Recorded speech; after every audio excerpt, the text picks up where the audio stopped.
म आज पनि तपाईँहरूको क्षमा आउँछु है। आज चाहिँ किन आएको भने चाहिँ आज चाहिँ सरस्वती पूजा छ है। सरस्वती पूजा चाहिँ किन मनाउँछ हिन्दूहरूमा भने चाहिँ सरस्वती पूजा चाहिँ ज्ञानको देवी भन्छ है। ज्ञान हामीले प्राप्त गर्नु चाहिँ सरस्वती देवीको पूजा गर्नुपर्छ भन्ने हाम्रो यो पौराणिक कथाहरूमा हाम्रो ग्रन्थहरूमा पाउँछ है, धर्म ग्रन्थहरूमा पाउँछ है। अब यसमा चाहिँ हाम्रो ज्ञानको देवता, शक्तिको देवता, देवी, ज्ञानको देवी, शक्तिको देवी र धनको देवी चाहिँ हाम्रो डिपार्टमेन्ट चाहिँ अलरेडी फाइनेन्स है, एजुकेसन र डिफेन्स चाहिँ लेडिजलाई दिएको छ है, हिन्दूहरूमा चाहिँ किडलाई दिएको छ यो डिपार्टमेन्ट चाहिँ। र अब यसमा चाहिँ एउटा कमन के सुन्छ भने मैले अस्ति फेसबुकमा सुनिरहेको थिएँ, रिल्स एक दुईवटा भाइरल भएको थियो, बोजूहरू नेपालीको पनि थियो, अब हिन्दीको पनि थियो। हिन्दीको म सेपरेट हिन्दीको त बनाउँछु, किनभने हिन्दीको सेपरेट बनाएर हिन्दीलाई म काउन्टर पार्ट गर्छु है।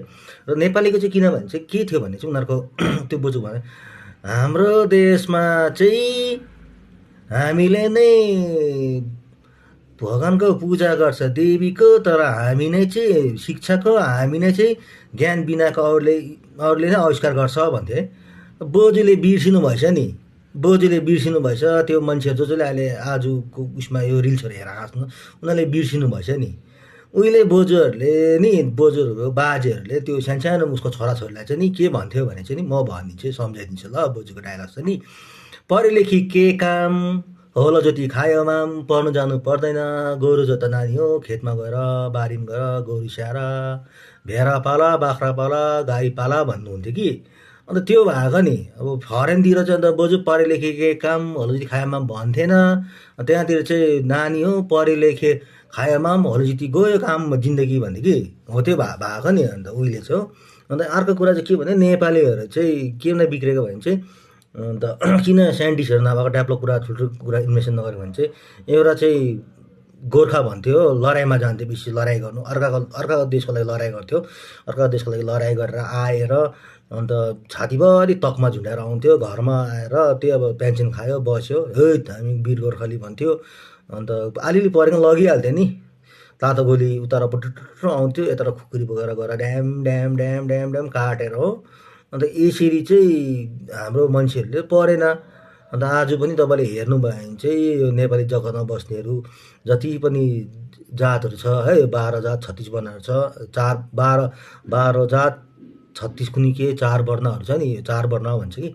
यो 4 वर्णहरू चाहिँ अन्त त्यही भएको नि अहिले पनि अब ठुल्ठुलो बिजनेसहरू, ठुल्ठुलो कम्पनीको मालिकहरू, ओनरसिपहरू सबै चाहिँ को छ, अरू छ नि। किनभने हाम्रो त अब त्यो सोच्थेन उहिले कि चाहिँ लडाइँ आर्मीमा जानु पर्थ्यो हो, कि चाहिँ गोरु जोत्नु पर्थ्यो। अन्त त्यो चाहिँ यो चाहिँ बोजूलाई भनेको नि हो, त अरूलाई भनेको होइन। उहिले बोजूले चाहिँ त्यसो भन्थे। त्यो एउटा बोजूको नेपाल कहाँको बोजू होला, निकै फेमस थियो है। अब सरस्वती पूजा किन मनाउँछ भने यो चाहिँ यहाँ मात्रै मनाउँदैन, जापानमा पनि जापानहरूको पनि सबैको आफ्नो देउता छ है। इजिप्टमा थट भन्छ, THOT थट भन्छ इजिप्टको देउतालाई है, नलेजको देउता छ त्यहाँ पनि है, ज्ञानको देउता।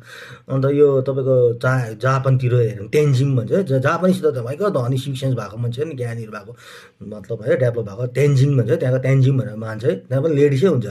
यो अरू ठाउँतिर पनि छ है। पहिला यो मुस्लिमहरूको पनि यो मक्कामा हेऱ्यो भने, साउदी अरबमा त्यहाँ 360 भगवान्हरूको मूर्तिको पूजा गर्थ्यो, देवीहरूको देउतीहरूको देतीसहरूको। अहिले चाहिँ त्योहरू छैन, त्यो सबै उयो भएर त्यहाँ अहिले मक्कामा कालो लुगा छोपिरहेको छ है। यो चाहिँ त्यस्तो भएको है। अन्त सबलाई अब जो अब एउटा त्यो बिचमा चाहिँ म एउटा कथा सुनेको थिएँ तपाईँलाई। ल के कथा भन्छ नि,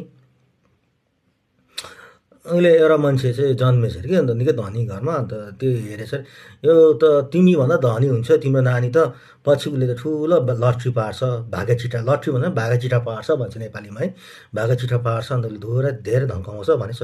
अनि त्यो नानीले सुनेको थिएछ। अनि त्यो नानीले कामै गर्थेन छ, अब उसको पनि लट्री पर्छ भने उसले कामै गर्न, त्यहाँदेखि पूजा मात्रै गर्दैछ, लक्ष्मी माताको अगाडि बसेर पूजा मात्रै गर्थ्यो। अन्त उसको त बाबा आमा नि खस्यो, सबै खसेपछि त्यहाँनिर त पूजा गर्दा त्यो मन्दिर मूर्ति बसेर गर्दा गर्दा त्यो मान्छेको धन सम्पत्ति सकेर मर्नु आएर चाहिँ लास्टमा टक्कै लक्ष्मी माता आउनुभएछ। ए मूर्ख, पूजा त गरिस् ठिकै छ नि, तँलाई तेरो भाग्यमा लट्री त छ, भाग्यचिटा छ, दिन त पर्ने, तर काट्नु चाहिँ काट्न, लट्री काटेन तेरो फँस, नकाटे कसरी फँस्छ भन्थ्यो अरे नि हो। हो त्यो भएको नि। अब हाम्रो मान्छे चाहिँ पूजा मात्रै गरेर चाहिँ हामी ज्ञानी हुन्छ भन्ने होइन नि, पढ्नु पऱ्यो, खोज्नु पऱ्यो, ज्ञानी तब हुन्छ त। अब त्यो नै गर्दैन पछि ज्ञानी चाहिँ कहाँदेखि हुने। र अब यस्तो कुरा नसोची है, अगाडि आफूले के बोल्यो त्यो कुरा नसोची भनेर कुनै पनि कुरालाई आफ्नो परम्परा खिल्ली उडाउनु चाहिँ राम्रो कुरा चाहिँ होइन। हुन चाहिँ हो। अब यसो खिल्लीहरू उडाउँदा उडाउँदा चाहिँ राम्रो देख्दैन, एकछिनको लागि हाँसो मात्रै हो। र आफूले आफूले यसो बसेर पछाडि भन्छ नि एउटा औँलाले अर्काले देख्छ, चारवटा औँला आफूले फर्किरहेको हुन्छ भन्छ नि, हो त्यस्तै हुन्छ नि। अब आफूको उसले आफ्नो जमानामा छोराछोरी पढाउने बेलामा त्यो भन्नुभयो होला होइन मान्छेहरूले, अन्त नि त्यो भएको नि है। ल थ्याङ्क यू। ल अब यही आजको यति नै हो। सबै लक्ष्मी पूजाको लागि चाहिँ अब तपाईँलाई शुभकामना है। लक्ष्मी पूजा सरस्वती पूजालाई ज्ञानको देवी भन्छ, पूजा गर्नुपर्छ है। पूजा गर्नु राम्रो कुरा हो, नराम्रो कुरा होइन, यो साइन्टिफिकली प्रुभ पनि भएको कुरा हो। पूजाहरू गर्नुपर्छ, पूजा गरेर नराम्रो कुरा होइन। तर पूजा गऱ्यो भन्दैमा ज्ञानी हुने कुरा चाहिँ होइन। पूजा गर्ने हाम्रो आस्था हो, पूजा गर्नुपर्छ, हाम्रो रीति हो, रिवाज हो। तर पूजा सँगसँगै हामीले पढ्नु पनि पर्ने, पूजा मात्रै गर्दा पास हुँदैन है। दिनभरि मदिना पूजा गएर इक्जाममा लेख्यो भने त्योमा चाहिँ फेल हुन्छ नि। उसले पूजा त आफ्नो आस्थाको लागि गरेको न, अर्कै कुरा भगवानले दिन्छ कि भन्ने आशामा गरेको। सबैको आफ्नो आफ्नो भगवान, आफ्नो प्रति आफ्नो विश्वास छ है। कन्ट्र हिर्काउनु पऱ्यो नि त, सबैको आफ्नो कन्ट्र हुन्छ है। किनभने आजकलको जमानामा सबै कुरा लेखेकै छ, त्यो पढेर त्यसमा कन्ट्र फाइदा नोक्सान हामीले भेटि नै हाल्छ है। तर त्यो नगरेर चाहिँ अब त्यही हो मेरो भन्नुको मतलब चाहिँ, कसैलाई त्यो पूजा गरेर धनी गरेको कुरा होइन।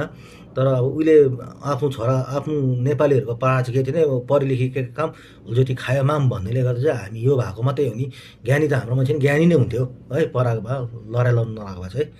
लक्ष्मी सबैलाई सरस्वती पूजा लागि चाहिँ अब एकदम शुभकामना दिँदै थ्याङ्क यू।